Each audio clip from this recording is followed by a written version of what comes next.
Más de 20.000 asturianos y asturianas dependemos del ingreso mínimo vital para subsistir, porque no se puede decir otra cosa, para subsistir.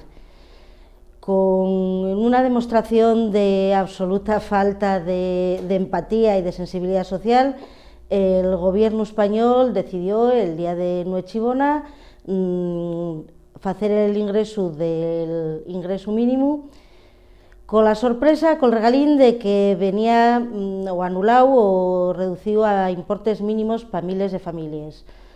Nosotros non queremos un ingreso mínimo vital, queremos traballar en Asturias, queremos unas condiciones dignas de traballo e queremos salir adelante por nós mesmos.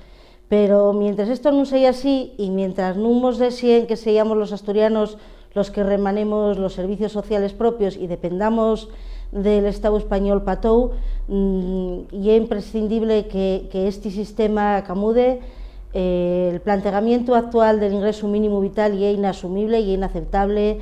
Non furrolan los plazos, non furrolan las cantidades, non furrolan las tramitaciones, non hai información, desanima a la xente de buscar traballo e agora vienennos con esta sorpresina.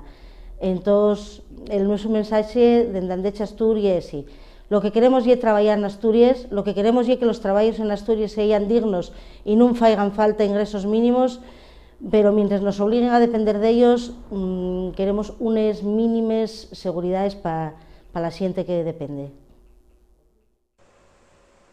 Dende Andecha Astur exiximos ao gobierno asturiano que actúe ante esta situación de emerxencia social y plante cara a los osamos en Madrid en defensa de los intereses de los asturianos y las asturianas.